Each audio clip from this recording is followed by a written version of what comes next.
তো বিষয়টা হচ্ছে 5th জুলাই আমাদের ওয়েস্ট বেঙ্গলে কিন্তু মোটামুটি তুফান মুক্তি পেয়েছে এবং তুফানকে নিয়ে আমাদের এখানে এক্সাইটমেন্ট রয়েছে, কিন্তু সেই লেভেলের এক্সাইটমেন্ট কিন্তু নেই এবং আমরা দেখতেও পাচ্ছি না বক্স অফিসে। এটা চরম বাস্তব একটা কথা এবং সুড়ঙ্গ যে লেভেলের ডিজাস্টার হয়েছিল এবং সেই পথেই মেবি কিন্তু এগোবে তুফান।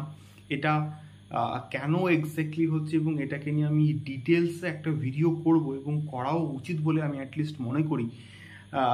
কিন্তু যে বিষয়টা হচ্ছে, যে বিষয়টা মার্কেটে হচ্ছে, সেই বিষয়টাকে নিয়ে কথা বলাটা কিন্তু দরকার।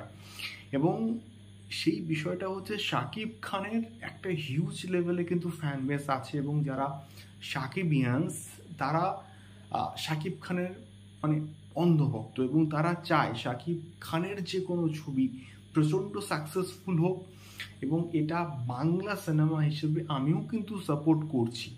কিন্তু শাকিব খানকে নিয়ে নোংরা একটা ব্যবসা কিন্তু চলছে আমাদের ওয়েস্ট বেঙ্গলে এবং সেই ব্যবসাটা কি না fake public reactions, fake public review.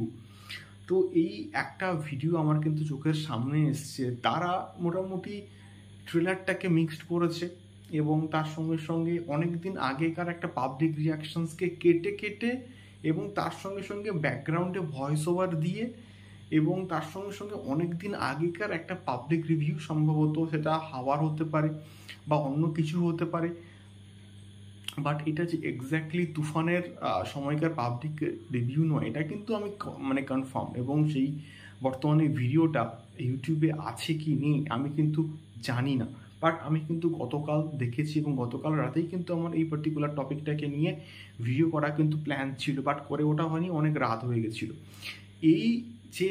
এবং ওই পার্টিকুলার ভিডিওটা তখন আমি কিন্তু দেখেছিলাম যে একটা হিউজ লেভেলে কিন্তু ভিউজ পেয়ে গেছে এবং এটা শাকিবিয়ান্সদের রীতিমতো বোকা বানানো হচ্ছে। শাকিবিয়ান্সদের বোকা বানিয়ে রীতিমতো ব্যবসা করা হচ্ছে, এটা সত্যি বলতে গ্রহণযোগ্য কিন্তু নয়। এবং শাকিব খানকে ইউজ করে তাকে ভুলভাল ফেক একটা পাবলিক রিয়াকশনস দিয়ে যদি এইরকমভাবে নোংরাভাবে ভিউ অর্জন করা হয় তাহলে এটার প্রতিবাদ হওয়াটা কিন্তু খুব দরকার বলে আমি অ্যাটলিস্ট মনে করি। তো এটার চরম আমি কিন্তু প্রতিবাদ করছি এবং এই বিষয়টা হওয়াটা কিন্তু একদম উচিত হয়নি এবং যারা এই সমস্ত কাজকর্ম করছে তাদের বিরুদ্ধে কিছু না কিছু কিন্তু স্টেপ নেওয়াটা দরকার বলে আমি অ্যাটলিস্ট মনে করি। এবং আমি চ্যানেলটার নামও কিন্তু বলবো না এবং গতকাল আমি কিন্তু ভিডিওটা দেখেছি বলে এই পার্টিকুলার ভিডিওটা তৈরি করতে কিন্তু বাধ্য হলাম।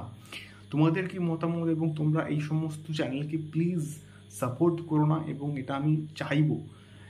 অথেন্টিক জেনুইন খবরগুলো পেতে গেলে আমাদের চ্যানেলটিকে কিন্তু অবশ্যই সাবস্ক্রাইব করে সঙ্গে থাকো। দেখা হচ্ছে পরবর্তী ভিডিওতে তুফান দরদ সংক্রান্ত আরও অনেক ভিডিওস নিয়ে। টাটা।